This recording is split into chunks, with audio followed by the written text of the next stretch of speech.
అందరికీ నమస్కారం. 2025వ సంవత్సరం ఆగస్టు మాసం 22వ తేదీ శుక్రవారం రోజున సింహరాశి వారి శుభ అశుభ ఫలితాలను ఈ వీడియోలో తెలుసుకుందాం. మొదటిసారిగా మా ఛానల్ చూస్తున్నట్లయితే లైక్ చేసి సపోర్ట్ చేస్తారని ఆశిస్తున్నాం. ఈ వీడియో చూసే ముందు ప్రేక్షకులకు చిన్న విన్నపం. శ్రీ కనక మహాలక్ష్మి అమ్మవారి ఆశీస్సులతో జ్యోతిష్యం చెప్పబడును. విద్య, ఉద్యోగ, వ్యాపార సమస్యలు, ప్రేమించిన వారు దూరం కావటం వంటి సమస్యలు, స్త్రీ పురుష వశీకరణ చేయబడిన ఇంటి సమస్యలు కానీ, శారీరకంగా కానీ, మానసికంగా కానీ ఎటువంటి సమస్యలు ఉన్నా సరే పూజారి గారు ప్రత్యేక పూజలు చేసి మీ యొక్క సమస్యలను పరిష్కరించేదను. నమ్మకంతో ఒక్కసారి ఫోన్ చేయండి, మీకు శాశ్వత పరిష్కారం చేయబడిన. సింహరాశి వారికి శుభ ఫలితాలు వెలువడిన. మీ యొక్క రంగాలలో సత్వర విజయం లభిస్తుంది, అదృష్టం వరిస్తుంది. సమాజంలో గౌరవ మర్యాదలు పెరిగిన, వ్యాపారంలో లాభాలు ఏర్పడిన, ప్రారంభించబోయే పనులు సకాలంలో పూర్తి చేస్తారు, కొత్త వస్తువులను సేకరిస్తారు, శుభ కార్యక్రమాలలో పాల్గొంటారు. కొందరి ప్రవర్తన ఆనందాన్ని కలిగిస్తుంది. కుటుంబ సభ్యుల సహకారంతో అనుకున్న దాన్ని సాధిస్తారు. ప్రారంభించినటువంటి పనిలో ఇబ్బందులు తొలగిన, స్పష్టత లోపించుకున్నా చూసుకుంటారు. మీ యొక్క పనితీరుకు ప్రశంసలు లభిస్తాయి. ఊహించినటువంటి ఫలితాలను అందుకుంటారు. ముఖ్యమైనటువంటి వ్యవహారాలలో సమయస్ఫూర్తితో వ్యవహరిస్తారు. బంధుమిత్రులతో కొన్ని సందర్భాలలో మొహమాటం లేకుండా స్పష్టంగా ఉంటారు. దైవానుగ్రహంతో పనులు పూర్తి చేస్తారు. మీ యొక్క ప్రయత్నాలు ఫలిస్తాయి. ఒక శుభవార్త ఆనందాన్ని కలిగిస్తుంది. ఆశించినటువంటి ఫలితాలు వెలువడిన మీ యొక్క మనోధైర్యమే విజయానికి కారణమని గ్రహిస్తారు. మీ యొక్క రంగాలలో అనుకున్న దాన్ని సాధిస్తారు. ఎట్టి పరిస్థితుల్లోనూ ఓర్పును కోల్పోవద్దు. లౌక్యంగా వ్యవహరిస్తారు.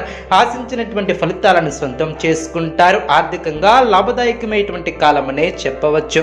మీ యొక్క ప్రతిభకు ప్రశంసలు లభిస్తాయి. బంధుమిత్రులతో ఆనందంగా గడుపుతారు. బుద్ధిబలం బాగా పనిచేస్తుంది. దృఢ సంకల్పాల నెరవేరిన, బంధుమిత్రులతో ఆచితూచి వ్యవహరిస్తారు. ఆర్థికంగా ఎదుగుతారు. శుభప్రదమైనటువంటి కాలమనే చెప్పవచ్చు. మీ యొక్క రంగాలలో గుర్తింపు లభిస్తుంది. ఉన్నత స్థితికి ఎదుగుతారు. ఆత్మవిశ్వాసం మిమ్మల్ని ముందుకు నడిపిస్తుంది. నూతన ప్రయత్నాలు ఫలిస్తాయి. అనవసరమైనటువంటి విషయాల గురించి అతిగా ఆలోచించవద్దు. ఆర్థికంగా కలిసి వస్తుంది. కుటుంబ సభ్యులతో ఆనందంగా గడుపుతారు. మీ యొక్క పనితీరుకు ప్రశంసలు లభిస్తాయి. ముఖ్యమైనటువంటి విషయాలకు సంబంధించి పెద్దలను కలుసుకుంటారు. మంచి కాలమనే చెప్పవచ్చు. కష్టాలను తట్టుకుని లక్ష్యాలను చేరుకుంటారు. మీ యొక్క ఆశయాలు నెరవేరున, సమయానికి బుద్ధిబలం బాగా పనిచేస్తుంది. డబ్బును జాగ్రత్తగా ఖర్చు చేస్తారు. మీ యొక్క శ్రమ ఫలిస్తుంది. అనుకున్న దాన్ని సాధిస్తారు. మనశ్శాంతిని తగ్గించే సంఘటనలకు దూరంగా ఉంటారు. పరిచయం లేని వారిని అతిగా విశ్వసించవద్దు. మిత్రులతో దైవ సేవా కార్యక్రమాలలో పాల్గొంటారు. మండు బాకీలను వసూలు చేస్తారు. వృత్తి వ్యాపారంలో అనుకూలత ఏర్పడుతుంది. అదేవిధంగా ప్రయత్నకారి సిద్ధి ఏర్పడుతుంది. గౌరవ మర్యాదలు పెరిగిన, బంధువుల నుంచి అరుదైనటువంటి ఆహ్వానాలు అందిన, అనారోగ్య సమస్యలు తొలగిన, శారీరక శ్రమ తగ్గుతుంది. ఉద్యోగాలలో ఊహించినటువంటి చికాకులు తొలగిన, చిన్ననాటి మిత్రులతో వినోద కార్యక్రమాలలో పాల్గొంటారు. స్థిరాస్తి వివాదాలను పరిష్కరిస్తారు. సంఘంలో నూతన వ్యక్తులతో పరిచయాలు ఏర్పడిన, వ్యాపార ప్రారంభానికి ఆప్తుల నుంచి పెట్టుబడులు అందిన, గృహ నిర్మాణ పనులు వేగవంతం అవును.